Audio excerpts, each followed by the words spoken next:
வணக்கம். ஓரோ சமையலுக்கு உங்களை அன்புடன் வரவேற்கிறேன். நம்ம இன்னைக்கு என்ன பார்க்க போறோம்னா, சுண்டைக்காய், பச்சை சுண்டைக்காய் வச்சு ஒரு தொக்கு இல்லை ஊறுகாய் அந்த மாதிரி சொல்லலாம். அந்த பதத்துக்கு நம்ம செய்ய போகிறோம்.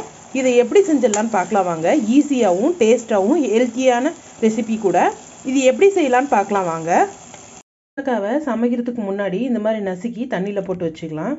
நான் 2 முறை அலசிட்டு இந்த மாதிரி தண்ணியில் போட்டு வச்சுருக்கேன், இல்லைன்னா கருப்பாயிரும்.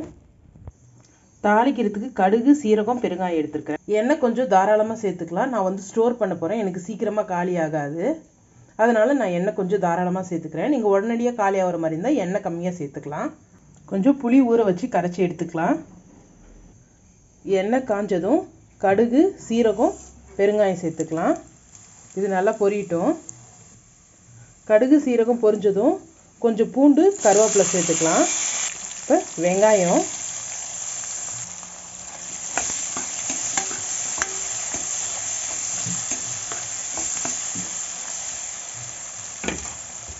இப்போ தக்காளியை சேர்த்துக்கலாம். இப்போ தக்காளி கொஞ்சம் வதங்கணும். சுண்டைக்காய் சேர்த்துடலாம். ஏன்னா சுண்டைக்காவும் நல்லா வதங்கும் போது இந்த தக்காளி, வெங்காயம்லாம் நல்லா மெல்ட் ஆகிடும். இப்போ சுண்டைக்காவை க்ளீன் பண்ணி வச்சு சுண்டைக்காவை சேர்த்துப்போம்.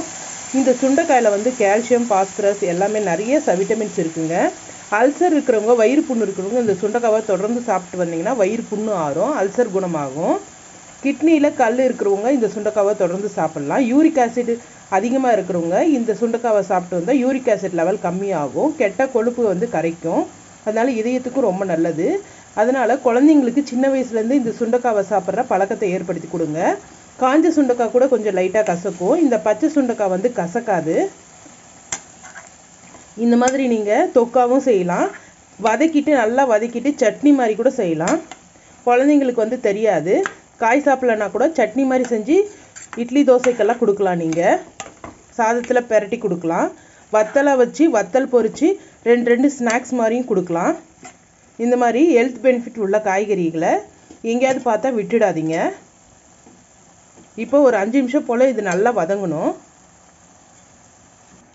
கொஞ்சமாக உப்பு, மஞ்சத்தூள், குழம்பு மிளகாத்தூள், இதில் தனியாத்தூள், மசாலா ஐட்டம்ஸ் எல்லாம் சேர்த்துருக்கோம். வீடியோ நம்ம சேனலில் போட்டிருக்கோம், நீங்கள் பாருங்கள். குழம்பு மிளகாத்தூள் இல்லாதவங்க தனி மிளகாத்தூளும் தனியாத்தூளும் சேர்த்துக்கலாம். இப்போ நல்லா கொதிச்சு ஒரு 5 நிமிஷம் போல் நல்லா கொச்சிருக்கு. இப்போ மிளகாத்தூள், உப்பு, மஞ்சத்தூள் சேர்த்துக்கலாம். இப்போ புளி தண்ணி சேர்த்துக்கலாம். ஒரு எலுமிச்சம்பழம் அளவுக்கு புளியை நான் ஊற வச்சு கரைச்சி எடுத்துக்கிறேன். இப்போ இந்த தண்ணி எல்லாம் நல்லா சுண்டி இந்த காயெல்லாம் வெந்து நல்லா ஒரு தொக்கு பதத்துக்கு வரணும்.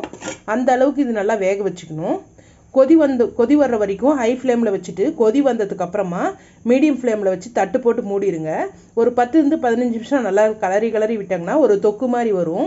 இது ஆறுனதுக்கு அப்புறம் ஒரு பாட்டிலில் போட்டு ஃப்ரிட்ஜில் ஸ்டோர் பண்ணிட்டீங்கன்னா 1 மாதம் வரைக்கும் கெடாது. நீங்கள் சாதத்து கூட மிக்ஸ் பண்ணிக்கலாம். சப்பாத்திக்கு, தோசைக்கெல்லாம் கூட தொட்டுன்னு சாப்பிட்லாம். இல்லை ஊறுகாய் மாதிரி கூட நீங்கள் டேஸ்ட் பண்ணிக்கலாம். நல்லா காய் வெந்துருச்சுங்க. இப்போ கொஞ்சம் சாதத்தில் போட்டு பெரட்டுற மாதிரி இருந்தால் இந்த ஸ்டேஜில் இறக்கிடலாம்.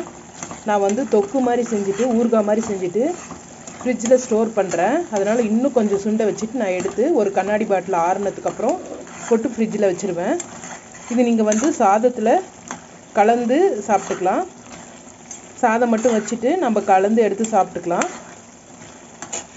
இந்த வீடியோ பிடிச்சிருந்தா லைக் பண்ணுங்கள், ஷேர் பண்ணுங்கள், கமெண்ட் பண்ணுங்கள், சப்ஸ்கிரைப் பண்ணுங்கள். பாருங்கள், காய் நல்லா அந்த கலர் சேஞ்ச் ஆகிருக்கு. நம்ம போடும்போது டார்க் க்ரீனாக இருந்தது. இப்போ நல்லா அந்த காய் சுருக்கம் கலர் சேஞ்ச் ஆகிருக்கு. இந்த ஸ்டேஜில் காய் நல்லா வெந்துருச்சுன்னு அர்த்தம். இப்போ நீங்கள் இந்த கிரேவியை பொறுத்து ஸ்டவ் ஆஃப் பண்ணலாம்.